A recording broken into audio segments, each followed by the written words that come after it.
listening to Artist Kaleidoscope with Nancy Tansy Busher. Our guest today is Diane Adams-Taylor. She's author and lectures on issues of domestic violence. Her two books are Circles in Time and The Healer of Wounded Souls. Circles in Time deals with abuse, both physical and emotional. The protagonist, Faith, discovers that this torment has been with her throughout many lifetimes. Let's talk about the research you did for this book. Well, I did a lot of research in the spiritual aspects of Circles in Time. I wanted one of the themes to be forgiveness. I wanted it to be figuring out your life's purpose and moving towards that goal. So I did a lot of research spiritually. I talked to psychics. I talked to different people. But one of the things I had done, I had been very, very sick for a long time before I wrote this book. I had been sick for 15 months. And I started reading. I read about Buddhism. I read about Shintoism. I read about Hinduism. I read the Kabbalah. I also read an unusual book called The City of God by St. Augustine. And it talked about good versus evil and the fight within all of us. So that became a theme of the book as well. Very interesting. I had some medical problems, I think from the late 60s. It felt like an ulcer, a stomach ulcer. I went to doctor after doctor. Finally, in 2001, I went to Cleveland Clinic.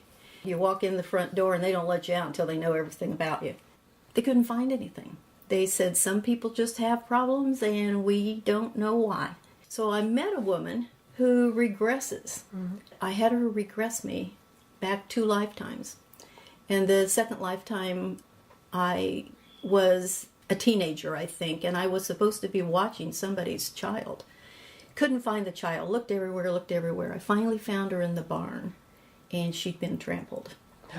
Oh. I saw myself with a crowd of really angry people. And the woman who was leading this, she said, "What happened to you?" And I said, "I think one of them stabbed me." And I've never had that pain since. Right. It's a concept called cell memory.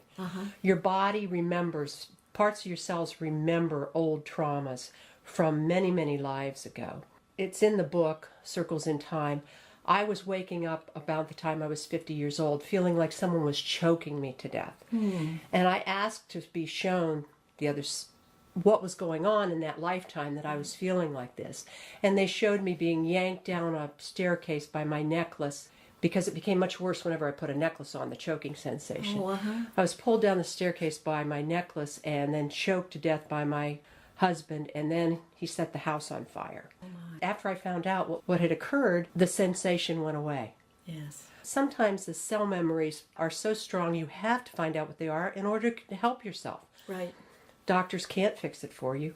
You have to find out what happened. Yeah. It seems like a simple thing like just knowing makes all the difference in the world. Right. Another time, and this is also in the book, I had this horrible sharp pain in my head. So I did go to a doctor this time, holistic doctor, who did regress me for this lifetime. Other lifetimes I regressed myself. But this doctor regressed by just putting some music on and asking me to tell me where he was. Well, it turned out that my husband had put a tomahawk through my head. I was an Indian woman, and I had married That's exactly what I saw when you were telling me this. Yeah. So it was after that, the headache went away. It was bizarre. There are things that your spirit guides want you to know, and they will show you these things if you ask. I met a medium in Charleston. She was very good. She helps the police solve crimes. Her price has doubled now, so I probably won't be able to go back to her. But I mentioned to her that I was interested in being regressed. She said, oh no, she didn't believe in that. She had attempted that one time, and the vision she had was so traumatic that it took her years to get over it in this lifetime. I don't see it that way. It's harmless. To my way of thinking, because you're in a situation, it's like being above your body. You know, nothing can get to you. My second husband, the one that's now deceased, was very abusive. He was physically abusive, emotionally abusive, you name it, sexually abusive. He was just not a good person. And that was why I started getting regressed. Why was I trapped with this man? That's when I found out I've been trapped by him in many, many lifetimes. Well, now I think because I've been regressed through all those lifetimes where he killed me, and he died in this lifetime first, I think that there's going to be a way that we can end our relationship forever. Yeah. I know he was sent to teach me a lesson. Right. But, it was a difficult lesson to learn. Yeah.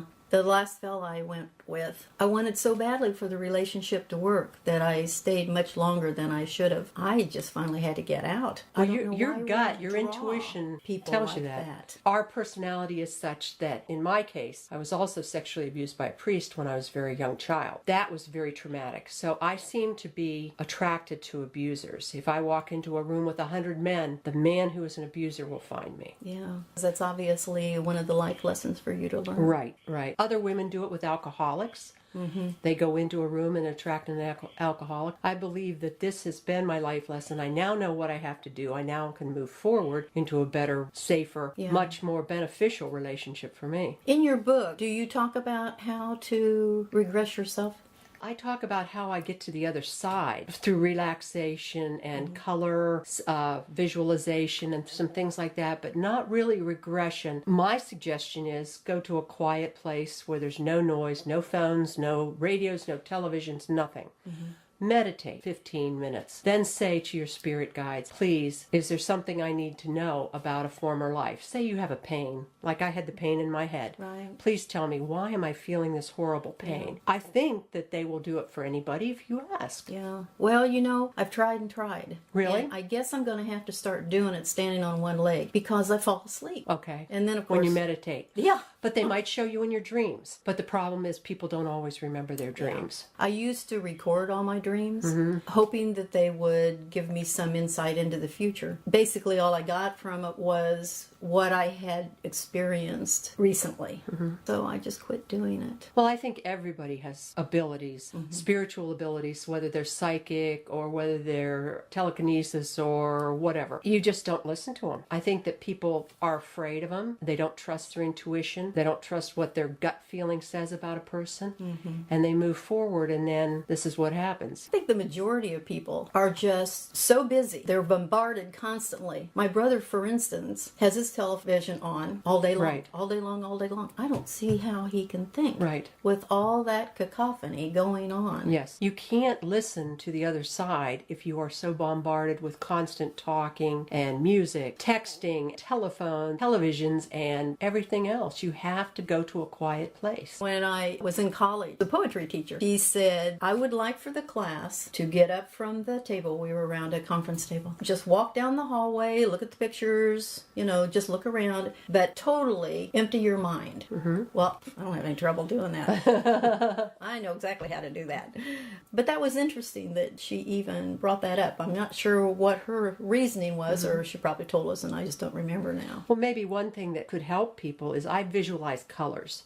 For example, I start with the color white, and I'll visualize white sheets hanging on a clothesline flapping in the breeze, white clouds floating across in the blue sky, and then I'll go to blue, and then I'll go to green, all the beautiful sights that I can think of in blue and green, and then I go to purple, and then I go to gold, and then I step across into this hallway filled with gold tiles, gold all around the walls, and there's a veil, a white silk veil at the end, and I step across it, and I'm in this beautiful field full of wildflowers. And I'm usually met by someone, but sometimes not. And I see horses, and I see my dogs, and I see all those people, so it's not like the animals aren't there too, for all those people who think animals don't go to heaven. I'm trying to remember if I read it or if I saw it on television, but I think it was the reincarnation show that's on Saturday nights. And the fella hypnotizes people, but they don't remember.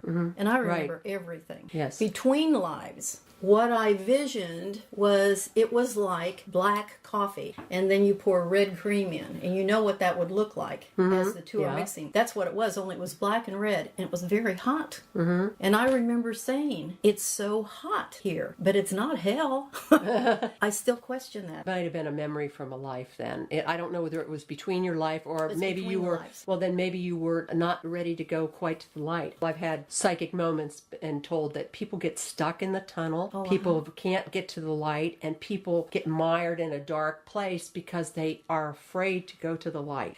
And it's not God judging you, it's you're judging yourself. You're doing your own life review. One of the things that you started to say, people don't understand what's going on. They ought to talk to kids under the age of 4. They remember very well. If you listen to children, oh yeah, they'll tell you. They're imaginary friends on imaginary. They're angels watching them, or they're guide spirits, or whoever. When I lived in Charleston, my daughter's children were young, and I think TJ, he couldn't talk yet, but he was right at that babbling age. Mm-hmm. We were walking into a restaurant, and he saw a little girl about his age in a high chair. And when they made eye contact, both of these kids lit up. If you could translate what they were saying, I know they were saying, "Oh my gosh, it's so great to see you. You know, how long have you been here? How you doing?" Yeah, right. It was so obvious. Yes. You know, my youngest daughter had a night terrors. Right. One time. God, it was awful. Yes. We were making a trip to Florida, and we'd been in the car a long, long time. And I think she was just overtired. She just, I mean, she's screaming. And I'm holding her, trying to comfort her. Maybe 10, 15 minutes. I couldn't deal with it anymore. I said, Kenny, you've got to take her. Mm-hmm. And I went in the bedroom and put the pillow over my head. I couldn't bear to hear her. And she'd look in the mirror and she'd point. And I don't know what she was seeing. Well, there are dark entities out there that do nasty things. Sometimes you have to get rid of them. And they do attach to young children, and you have to have them sent to the light. And that's basically what I do. I ask the Holy Spirit to come and take this entity away from this child. Or I ask Jesus, right? Whoever, Buddha. I'll ask any of the ascended masters. Yeah, Saint Michael. Well, Saint Michael's my favorite, the Archangel Michael. I call on him a lot. He's always busy for me. My kind of guy. Gets to carry a sword. My oldest daughter had a dream when she was real little, and it was before she could talk, and woke up screaming. And when I picked her up, she's going, oh, blah, blah, blah, blah. Months later, when she could talk, I said, do you remember that dream? She said, your face was dissolved. Now, where can that come from? I was very tight with my children. I mean, they couldn't watch certain shows. They couldn't watch 6 o'clock news. I don't know where she could have gotten that. Were you sick at the time? No. Because usually that's psychics can see dissolving faces when a person's about to die. Oh, ooh. Yeah, that's why I'm asking. And you're still here. An old bad cell memory. Who knows? Yeah. Maybe she had been in Salem or... Right. Who knows? I can't believe how cruel people can be. It's bad enough when you get angry and you say something hurtful, but to torture people like they used to do and still do in some areas of the world, I can't bear that. Yes. When I was in college, one of the courses I took was supposed to be on movie making, and I was hoping it was going to be technical. Turns out it's just foreign movies, and the professor, she wanted to talk the politics of the country. I was so bummed out by it. And that's $1,000 for something you don't even care about. You know, I'd have gotten up and walked out, but she stood right in front of me, and there was no way I could get out and leave. We were supposed to write a report, and it had to do with torture down in Mexico. Oh, wow. You know, and they started out with the torture scene, and then they went back and told the story and ended with the torture scene. And that's the part I couldn't bear. Yeah. And in my report, I said the torture scene was gratuitous. It was simply there in the hopes of entertaining people. She didn't like that. I bet she didn't. And I don't care. That's gross. We don't, I mean, I know it exists, but we don't always have to see it. I can see it in my head as it is without it. And I don't need it in my life. I don't surround myself with these things. I've got a girlfriend that tells me I live with my head in the sand. But you know what? I don't think so. I think you draw things to you. You can bring such things into your life. Right. I agree. And then you have to banish it. That's right. Your second book, in Healer of Wounded Souls, the protagonist, Hope, has a beautiful and fulfilling life when an accident takes it all away. She's given the choice of continuing toward the light or coming back with a painful broken body. Now, these are very strong themes. What put you on the road to such challenging life lessons? The two are loosely connected. The first protagonist is faith, the second one is hope, and the third one is going to be charity. And then I thought of a fourth one, honor. It will be the next one. But hope was meant to be a message of hope for those who are walking around this world with physical or emotional trauma, pain, that they can get better. I wanted hope to... Excuse me, is this a current day time slot in this story? Yes, it's based on OEF, which is Operation Freedom in Iraq, and then Enduring Freedom. So it's based on all the wounded warriors that are coming back, and part of the profits from this book go to the wounded warriors. Part of the profits from Circles in Time, my first book, go to victims of domestic violence. But the wounded warriors is a cause that I feel very close to, and I wanted to give them some type of a message of hope. This is based loosely on a person that I knew up in Ohio. He was a doctor, he was an anesthesiologist, and he was doing healings through the Holy Spirit. He was a very gifted man. The IRS went after him. And I thought, isn't that weird? I wrote the story of Hope, who is in an accident. She goes to heaven. They ask her, do you want to stay on earth and become a healer, or do you want to stay with us? She decided to go back to earth to help others heal. She has some help. She has a military intelligence officer, retired, who had been very badly injured. And she has a German Shepherd dog that had been very badly injured, and she nursed it back to health. When she starts healing wounded warriors and going to all these services, government, terrorist groups, all kinds of factions go after her. So there's bombings and there's shootings and all kinds of things. You might say she's in the thick of it. She is in the thick of it, yes. Yeah. So you have to find out what happens at the end. Right. Can't tell you. Read the book. I noticed, before you told me, that the protagonists in your books are faith and hope. And that says a lot about your vision for the messages in your book. Right. I think my messages in my books have to have a spiritual context, but they also have to deal with social issues. And I want to teach people how to make possibly a better life for themselves. I want to have messages that are uplifting and give people reason to keep going on. Right. And it's nice to know, too, that you're not alone in this situation. Exactly. Especially with the wounded warriors. I'm sure these families of these wounded warriors feel they don't know what to do, especially with PTSD, which is one of the things I've been blogging about on my website. PTSD, yes. Post-traumatic stress disorder. Yeah. It's very prevalent with our wounded warriors. It's a very devastating emotional trauma, which is very difficult to get through to the person. They become almost another person. They're so detached from their family, and they self-medicate with alcohol and drugs, and they need to get help. And yet warriors believe they are strong. They don't need anybody's help. They can do it all on their own. So that's one of the newest things I'm working on in my blogs, is things to help the wounded warriors. Yeah. When I was young, it didn't strike me so. I knew that fellows went into the service, and girls, once they were about out of their teens, 18, 19. Now that I'm older, I have a whole different viewpoint, and that is, you're taking our children and you're suddenly throwing them into an atmosphere that they're not familiar with. It's not part of their lifestyle. They don't understand. They're going to be scared out of their wits. And how can they come back to what there was before? Right. And combat's been going on for over 10 years, so this is very difficult. It's been going on throughout time. Right. We haven't learned a darn thing. No, we haven't learned. But this last has been going on for 10 years, and these young people are seeing things that shouldn't be seen. Yeah. And they see their buddies die, and they see these horrible things happen, and it's no wonder they have some post-traumatic stress disorder. Oh, yeah. One of the fellows I went with, he was in the service for a while. A day came, and he was so bummed out. He was just a whole different person. He wasn't talking. He was obviously somewhere else mentally. Finally, I said to him, what is going on? And he said, I cannot get it out of my head. But when I was in the service, I was standing there talking to my buddy, and I heard a shot, and he'd been shot in the head.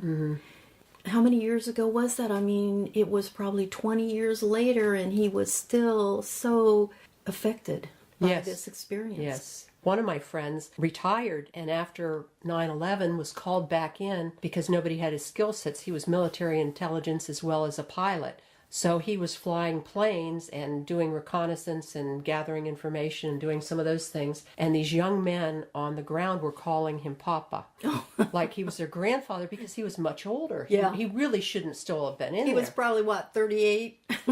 No, actually, I think he was close to 50. Oh, was he really? Yeah, he was 50 when he came out, so he's probably called back when he was 45. But anyway, he thought of these kids as his children and his grandchildren. When they were under attack, he saw all this in his head, and he's still traumatized from that. Yeah. It's like children, only many, many more of them. Right. We don't know what these men or these women have gone through, and we got to do everything we can to help them. Yeah. In the 40s, a lot of the movies were about the World War. Those soldiers were put on pedestals. Yes, they were out there and they were fighting for us, and we were back home writing them letters and loving them, and when they came back home, we were, taking care of them. You didn't see that with the later wars because several of them were not popular. Especially Vietnam, and so we treat our Vietnam veterans very poorly. Where does that come from? It's not like they volunteered to do this, and even if they did, they were volunteering to serve their country. Well, most of them were drafted at that point, and they didn't have a choice, and yet we still treated them bad. It was a different time.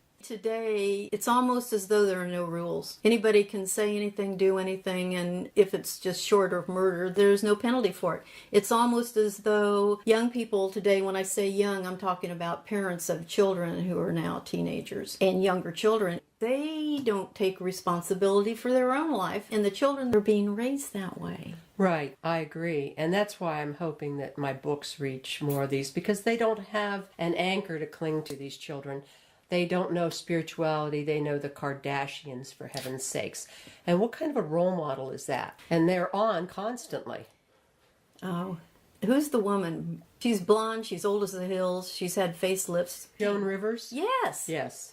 She is the rudest person. And they learn these things, and then they're cruel to others. And the bullying's another issue that... I was a school administrator and a teacher, and the bullying was bad back then, but it's gotten so much worse, and children are killing themselves over it. What is the matter with this scene? Turn on the television. Right. My sister and her boyfriend and my brother, they decided I was not living a normal life because I didn't have television. And I said, I don't care, don't worry about it, because I really don't have a lot of time for it. So I'm sitting one night, and I'm just going through the channels. And, of course, you get, 400 channels now? Mm. And how many of them have to do with murder, rape, savagery? Right. Movies and tapes. Yeah. That's pretty much what I do. And then work. Mm-hmm. Yeah. Work. Yeah. Sometimes I think, maybe next life I'll have a life. I love it. We're going to need some contact information.